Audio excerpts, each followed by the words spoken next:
لیکن افتراق، انتشار، اختلاف، جتھے بندی، گروہ بندی، دھڑے بندی، اس نے اسرائیل کا خنجر ان کے سینے میں پیوست کیا ہوا، اس لیے کہ فَتَذْهَبَ رِيحُكُمْ، اگر تم اختلاف کرو گے تو تمہاری ہوا اکھڑ جائے گی، آج وہ ہوا اکھڑ چکی ہے۔ تو فرمایا وَاعْتَصِمُوا بِحَبْلِ اللَّهِ جَمِيعًا وَلَا تَفَرَّقُوا، اللہ کی رسی کو مضبوطی کے ساتھ مل جل کر تھامو اور تفرقے میں مت پڑو۔ حضور فرما رہے ہیں وہ اللہ کی رسی کون سی؟ هو حبل اللہ المتین، یہی قرآن ہے اللہ کی مضبوط رسی۔ علامہ اقبال نے کیا خوب کہا ہے، علامہ اقبال نے قرآن اور حدیث کے حقائق کو جس طریقے سے اشعار کا جامع پہنایا ہے، وہ تو خود کہتے ہیں گوہر دریائے قرآن سفتام، میں نے قرآن مجید کے دریا سے موتی نکال کر اپنے اشعار کے اندر میں نے چن دیے ہیں، میرا کام اور کچھ نہیں ہے۔ موتی کوئی بھی غواص پیدا نہیں کرتا، دریا کی گہرائی سے نکال لاتا ہے۔ یہ میری حکمت نہیں ہے جو میرے اشعار میں ہے، یہ میں نے قرآن مجید کے دریا میں غوطہ زنی کر کے اس سے یہ موتی نکالے۔ گوہر دریائے قرآن سفتام۔ اب دیکھیے اسی حدیث کے اس ٹکڑے کو کیسے شعر میں لائے ہیں۔ از یک آئینی مسلمان زندہ است، پے کرے ملت ز قرآن زندہ ہست۔ مسلمان کی زندگی تو ایک آئین کے بدولت ہے، یہ آئین قرآن۔ جو کہا تھا کبھی قائد اعظم مرحوم نے، جب پوچھا گیا تھا کہ آپ کے پاکستان کا دستور کیا ہوگا، کیا فرمایا تھا یاد کیجئے کہ ہمیں کسی نئے دستور کی ضرورت نہیں، ہمارا دستور 1400 برس پہلے طے ہو چکا ہے۔ یہ ہماری بدقسمتی ہے جو کچھ کہا تھا قائد اعظم نے کہ God has given us a golden opportunity to prove our worth as architects of a new state and let it not be said that we didn't prove equal to the task۔ میں معذرت کے ساتھ عرض کروں گا حضرت کہ واقعہ یہ ہے کہ ہم اس کے equal to the task ثابت نہیں ہوئے۔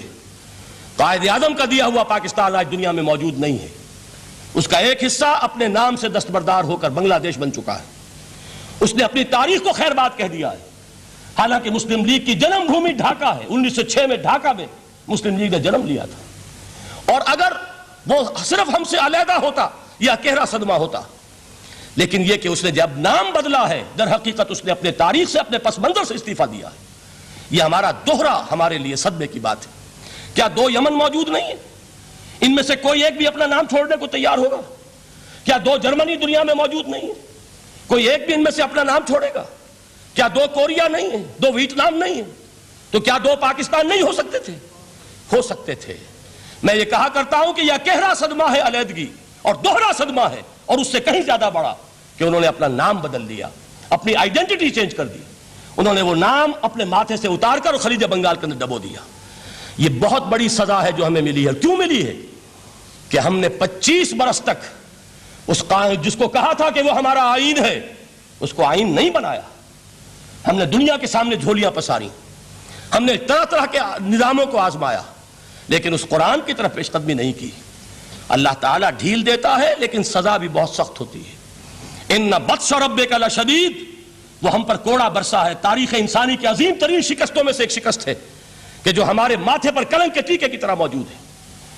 اللہ کرے کہ آئندہ یہ تاریخ اپنے آپ کو نہ دہرائے، لیکن میں عرض کر دیتا ہوں آپ سے، جو ہمارے لچھن ہیں، جو ہمارا طرز عمل ہے، جو ہمارے لیل و نہار ہیں، جو ہمارا انداز ہے، اللہ کے دین کا استہزاء اور تمسخر، جس طرح اللہ کے ساتھ مذاق ہم کر رہے ہیں، اس کا شاید اس سے بھی کہیں زیادہ برا نتیجہ نکلے۔ اللہ مجھے اور آپ کو اور ارض مقدس پاکستان کو اس انجام سے بچائے، لیکن اس کے لیے کام کرنا ہوگا۔ صرف کہنے سے بات نہیں بنے گی، کمر کسنی ہوگی، ہمت جو ہے پھر انسان کو اثر نو، ایک نئی تعمیر، ایک عزم، ایک ہاتھ میں قرآن اور ایک میں تلوار لے کر یہ امت پھر دوبارہ میدان میں آئے۔ بہرحال عرض یہ کرنا تھا، اقبال کہتا ہے از یک آئینی مسلمان زندہ است، پے کرے ملت ز قرآن زندہ ہست، ماں ہما خاک و دل آگاہ اوست، اعتصامش کن کہ حبل اللہ اوست۔ تامو اس کو مضبوطی کے ساتھ، حبل اللہ یہی قرآن ہے۔ یہ یک آئینی اور پیکر قرآن کی زندگی، پیکر ملت کی زندگی جو ہے اس قرآن کی بدولت ہے۔ تو حضور نے کیا فرمایا؟ فتنے سے بچنے کا راستہ کون سا ہے؟ کتاب اللہ فیہ نبأ ما قبلکم وخبر ما بعدکم وحکم ما بینکم وہو الصراط المستقیم وہو حبل اللہ المتین وہو الذکر الحکیم۔ ایک 3 جملے اور سن لیجئے۔